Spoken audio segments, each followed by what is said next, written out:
Hello बच्चों, मेरे channel maths with Sheenu पर आपका बहुत बहुत स्वागत है। आज हम क्लास 8 की जो चैप्टर 1 है उसके कॉन्सेप्ट्स को समझेंगे। तो ये एक इंट्रोडक्शन वीडियो है जिसमें मैं आपके स्टेप बाय स्टेप सारे स्टेप्स को कॉन्सेप्ट्स को क्लियर कराती चलूँगी।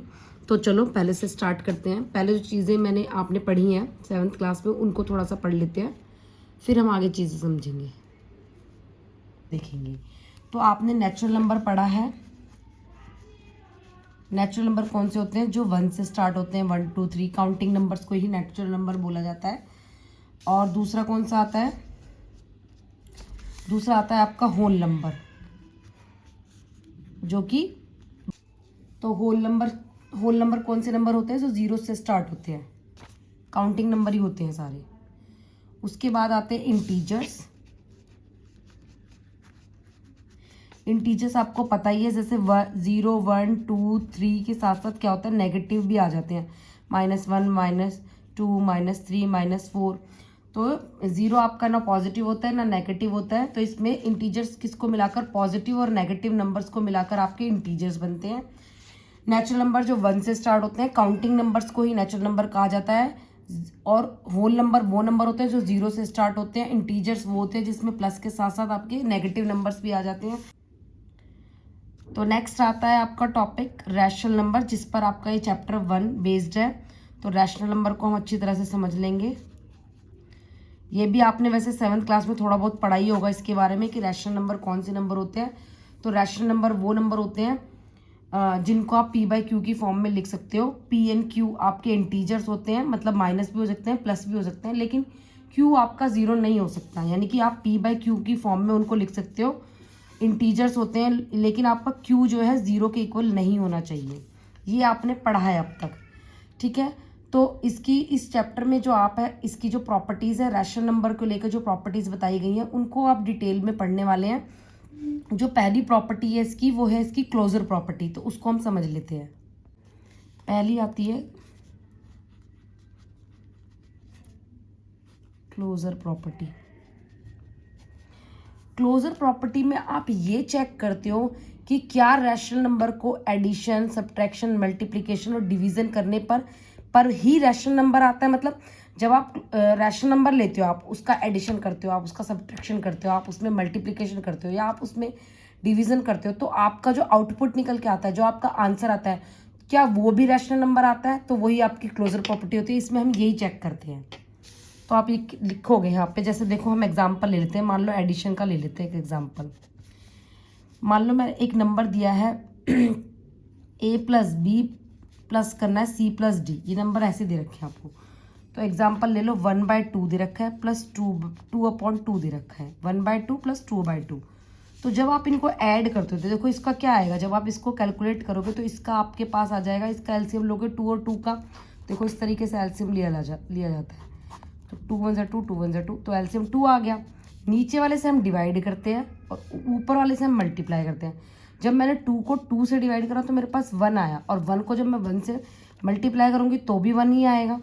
ऐसे 2 को 2 से करा 1 आया, 1 को 2 से मल्टीप्लाई करा तो 2 आया, तो 3/2। तो ये भी तो एक रैशनल नंबर ही आया।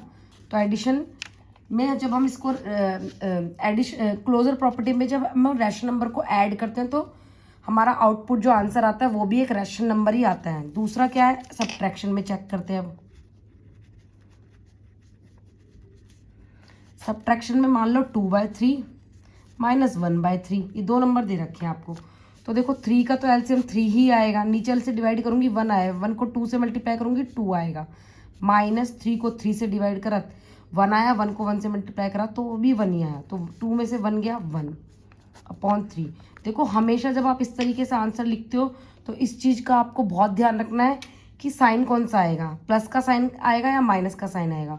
तो बड़ा नंबर जिस साइन के साथ होगा वही आपका साइन आंसर में आएगा। देखो बड़ा नंबर यहाँ पे 2 है, ये प्लस है, ये प्लस है, ये माइनस है, तो यहाँ पे प्लस ही रहेगा 1/3। ठीक है। तीसरा आता है आपका मल्टीप्लिकेशन में, चेक कर लेते हैं अब हम।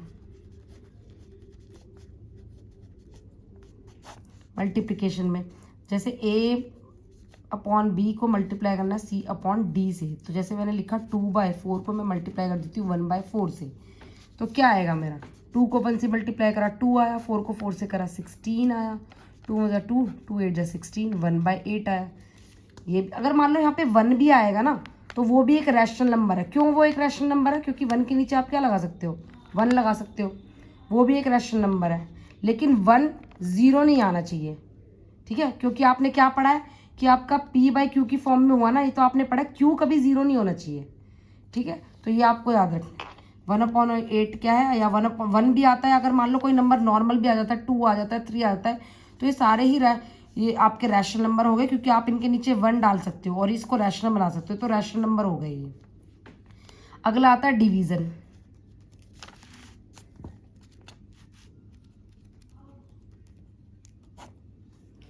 डिवीजन में जैसे a/b को डिवाइड करना है c/d के साथ, ठीक है? आपका इसमें c/d जो है ना, ये 0 नहीं होना चाहिए, ठीक है? ये 0 आएगा तो वैल्यू पूरी ही 0 हो जाएगी, ठीक है? इसका एग्जाम्पल देख लेते हैं। तो आपको इस चीज़ का ध्यान रखना है कि आपका c/d 0 के इक्वल नहीं होना चाहिए। तो आपने देखा क्लोजर प्रॉपर्टी जो है रैशनल नंबर में एप्लीकेबल है। अब दूसरी प्रॉपर्टी आप जो पढ़ोगे वो पढ़ोगे आप कॉम्यूटेटिव प्रॉपर्टी। तो कॉम्यूटेटिव प्रॉपर्टी भी आपने पहले क्लासेस में पढ़ चुके हैं। कॉम्यूटेटिव प्रॉपर्टी को ही ऑर्डर प्रॉपर्टी कहते हैं। तो चलो स्टार्ट करते हैं।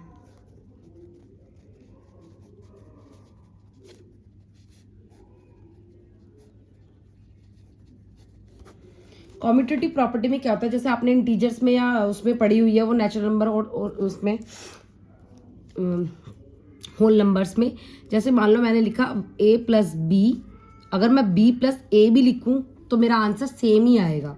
तो आपको चेक करना है कि commutative property addition, subtraction, division और मल्टीप्लिकेशन में रैशनल नंबर में वर्क करती है या नहीं करती है। तो देखो a+b, b+a, आपने क्या पढ़ा है कि अगर मैं 2+1 लिखूं या 1+2 लिखूं तो आंसर आपका सेम ही आता है। तो यही हमको अब रैशनल नंबर में चेक करना है। जैसे अगर मैं रैशनल नंबर में चेक करते हैं, जैसे कॉम्यूटेटिव प्रॉपर्टी में एडिशन में चेक करते हैं। पहले मैंने 1/2 लिखा प्लस 2/1, ठीक है? अगर मैं 2/1, ये a है ये b है, अगर मैं इस वाले को आगे कर दूं, इस वाले को पीछे कर दूं, 2/1 प्लस 1/2 कर दूं, तो भी आंसर देखो मेरा सेम ही आएगा।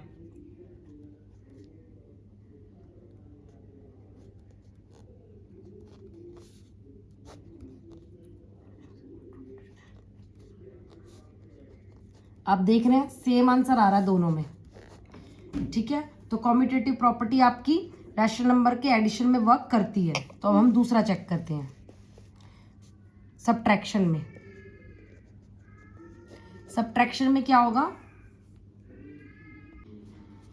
तो चलो सब्ट्रैक्शन में चेक करते हैं। अगर मैं लिखूं a/b माइनस c/d, तो इनका एग्जांपल मैं ले लेती हूँ 2/4 माइनस 3/4, ठीक है? तो इनका डिनोमिनेटर सेम लेना ताकि आपको ये कैलकुलेशन करने में मिस्टेक ना हो, आप इजीली चेक कर पाओगे, इसलिए मैंने डिनोमिनेटर सेम लिया है।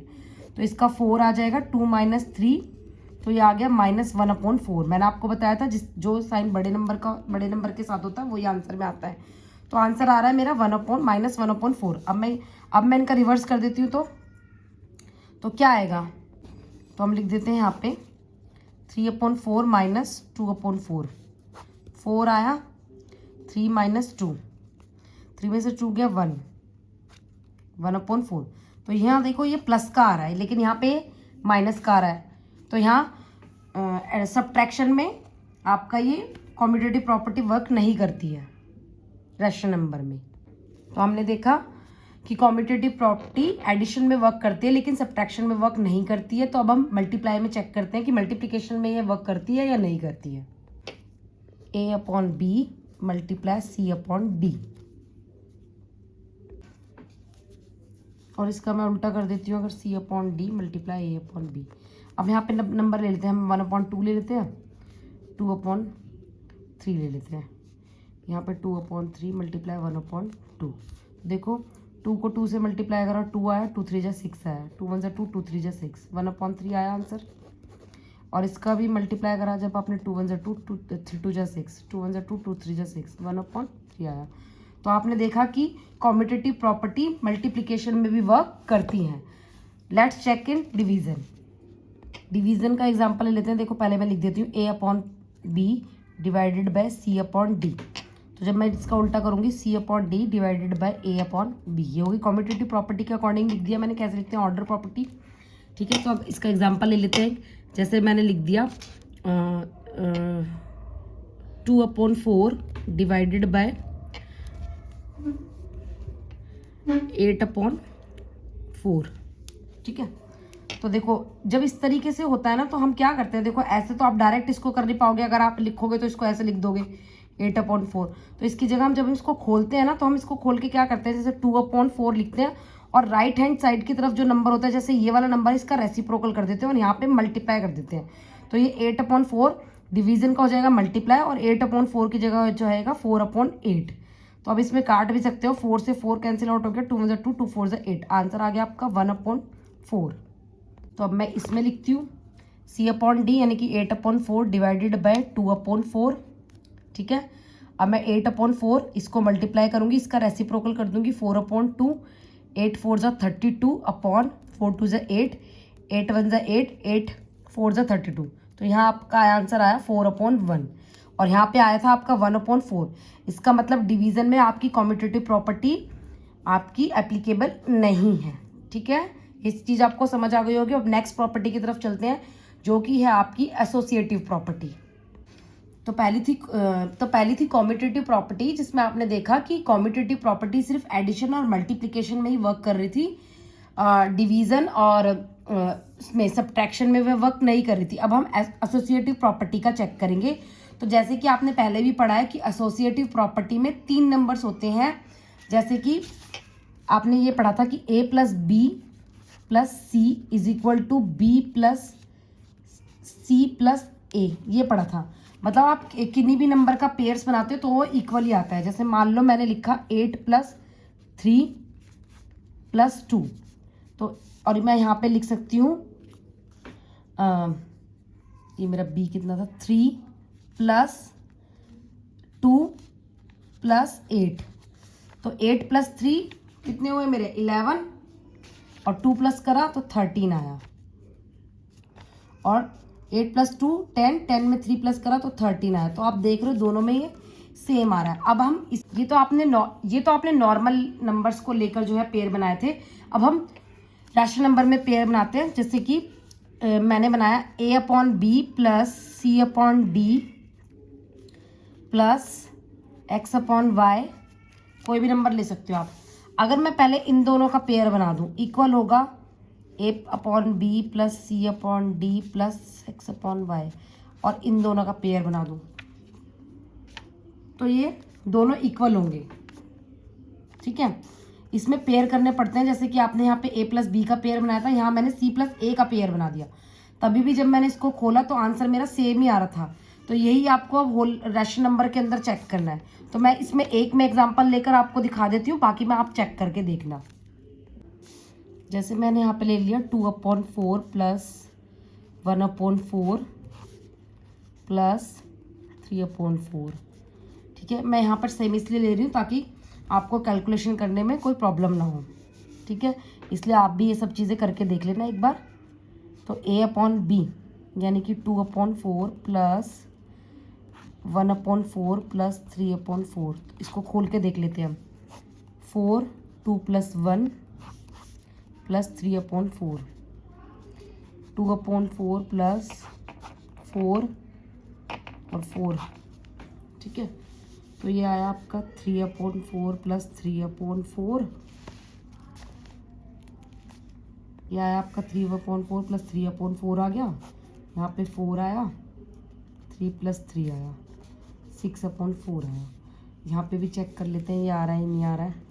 ये हो गया 2 upon 4 plus 4 upon 4, 4 2 plus 4 6 upon 4। तो देख रहे हो आप दोनों में सेम आ रही है। तो ये एसोसिएटिव प्रॉपर्टी आपकी एडिशन में वर्क करती है। एसोसिएटिव प्रॉपर्टी जो है एडिशन और मल्टीप्लिकेशन में ही वर्क करती है, डिवीजन और सब्ट्रैक्शन में वर्क नहीं करती है। जैसे कि आपने कॉम्यूटेटिव प्रॉपर्टी का भी पढ़ा था कि कॉम्यूटेटिव प्रॉपर्टी भी एडिशन और मल्टीप्लिकेशन में ही वर्क कर रही थी, सब्ट्रैक्शन और डिवीजन में नहीं कर रही थी। तो मैं आपको एक एग्जांपल मल्टीप्लिकेशन का लेके दिखा रही हूँ। तो यहाँ पे देखो मैंने लिखा a/b multiply c/d multiply p/q। तो मैं अगर यहाँ पे इनका पेयर बना देती हूँ, p/q मल्टीप्लाई c/d भी कर देती हूँ और a/b को मैं बाहर निकाल देती हूँ, तो भी मेरा आंसर सेम ही आएगा। मैं इसका एक एग्जांपल लेकर आपको दिखा देती हूँ। मान लो मैंने यहाँ लिखा 2/4 मल्टीप्लाई 4/4 और यहाँ पे लिखा मैंने 6/4। ठीक है, यहाँ पे लिखा 6/4 मल्टीप्लाई 4/4 2/4। ठीक है, ये ऐसे लिखा मैंने। तो यहाँ पे तो देखो कटता जो काट भी सकते हैं, या फिर मैं डायरेक्ट लिख कर मल्टीप्लाई करके ही दिखा देती हूँ आपको। 4 2 ज़ा 8 4 4 ज़ा 16 मल्टीप्लाई 6/4 खोला यहाँ पे आपने, और 6 4 ज़ा 24 4 4 ज़ा 16 मल्टीप्लाई 2/4। ठीक है, तो 8 6 ज़ा आपका हो गया 48, 16 4 ज़ा 64 इक्वल टू 4 2 ज़ा 2 4 2 2 ज़ा 4 48 और 64। तो आप देख रहे हो दोनों का आंसर सेम आ रहा है। तो ये आप एसोसिएटिव प्रॉपर्टी मल्टीप्लिकेशन में एप्लीकेबल है, लेकिन डिवीज़न में और सब्ट्रैक्शन में ये प्रॉपर्टी एप्लीकेबल नहीं है। तो अब हम नेक्स्ट प्रॉपर्टी की तरफ चलते हैं, जो कि है डिस्ट्रीब्यूटिव प्रॉपर्टी। तो जैसे कि डिस्ट्रीब्यूटिव प्रॉपर्टी आप छोटी क्लासेस से ही पढ़ते हुए आ रहे हैं। इसमें क्या होता है, जैसे आपको एक नंबर दिया होता है बाहर और आपको यहाँ पे नंबर दिया होता है, मान लो यहाँ पे y+6 दिया हुआ है एक नंबर। तो इसमें आप क्या करते हो, ये आपने पहले भी क्लासेस में किए होंगे। जैसे देखो आपने क्या करते हो, इसको 2 को y से मल्टीप्लाई करते हो या 2 को 6 से मल्टीप्लाई करते हो, या मैं एक नंबर वैसे ही ले लेती हूँ 2 3 + 6। तो इसका मतलब क्या होता है कि 2 को 3 से भी मल्टीप्लाई करना है, 2 को 6 से भी मल्टीप्लाई करना है। तो 2 3 ज़ा 6 प्लस 6 2 ज़ा 12, 12 + 6 कितना हुआ मेरा 18। तो आपका आंसर क्या आया 18। तो यही आपको अब रैशनल नंबर में चेक करना है। तो मान लो जैसे मैंने रैशनल नंबर लिखा a/b c/d, एडिशन में चेक करते हैं पहले, c + e/f। ठीक है, तो इसका मतलब क्या है कि आपको इससे मल्टीप्लाई करना है और इसको इससे मल्टीप्लाई करना है। तो मैं अगर मैं करूँगी a/b, ठीक है, मल्टीप्लाई करा इसको, मल्टीप्लाई करा c/d से, फिर प्लस का साइन लगाया, a/b को आपने मल्टीप्लाई करना है e/f से। ठीक है, तो यहाँ पे और इसी तरह से आप सब्ट्रैक्शन में भी करोगे। बस सब्ट्रैक्शन में क्या आ जाएगा कि आपका यहाँ पे जो आपने प्लस का साइन लगाया वो यहाँ पे माइनस का साइन आ जाएगा, यानी कि a/b multiply c/d minus a/b multiply e/f, ये आ जाएगा आपका। तो डिस्ट्रीब्यूटिव प्रॉपर्टी आपकी एडिशन और सब्ट्रैक्शन में एप्लीकेबल है। तो आपका ये टॉपिक यहाँ पे प्रॉपर्टीज़ का जो है वो ख़त्म हो जाता है। नेक्स्ट है आपका, तो एडिटिव इन्वर्स में मैं आपको एक चीज़ बता देती हूँ कि एडिटिव इन्वर्स में क्या होता है कि पॉजिटिव का नेगेटिव हो जाता है और नेगेटिव का पॉजिटिव हो जाता है। ओनली इसमें हमारे साइन चेंज होते हैं, रेसिप्रोकल नहीं करते हो आप नंबर का। जैसे आप रेसिप्रोकल करते हो, ऊपर का नीचे, नीचे का ऊपर कर देते हो, वो चीज़ इसमें नहीं होती है। सिर्फ साइन चेंज होते हैं। अगर प्लस में है नंबर तो माइनस का हो जाएगा, माइनस का नंबर है तो प्लस का हो जाएगा। यही आपकी एडिटिव इन्वर्स होता है। जैसे मैंने लिखा a/b, तो a/b का क्या हो जाएगा, ये पॉजिटिव है तो यहाँ हो जाएगा आपका -a/b। ठीक है, और अगर आपको दे रखा है -a/b तो इसका एडिटिव इन्वर्स क्या होगा a/b, क्योंकि इसका माइनस में था, अब ये क्या हो गया पॉजिटिव हो गया ये। ठीक है, तो ओनली साइन चेंज होते हैं एडिटिव इन्वर्स में। आपको याद रखना है पॉजिटिव का नेगेटिव हो जाता है और नेगेटिव का पॉजिटिव हो जाता है, रेसिप्रोकल नहीं होता है। तो नेक्स्ट टॉपिक है आपका मल्टीप्लिकेटिव इन्वर्स। मल्टीप्लिकेटिव इन्वर्स, इसमें आप उल्टा करोगे, इसमें रेसिप्रोकल होता है आपका। ठीक है, जैसे आपको दे रखा है p/q, तो इसका क्या करोगे, रेसिप्रोकल कैसे हो जाएगा, मल्टीप्लिकेटिव इन्वर्स में क्या हो जाएगा इसका q/p। ठीक है, नेक्स्ट टॉपिक आपका है द रोल ऑफ जीरो।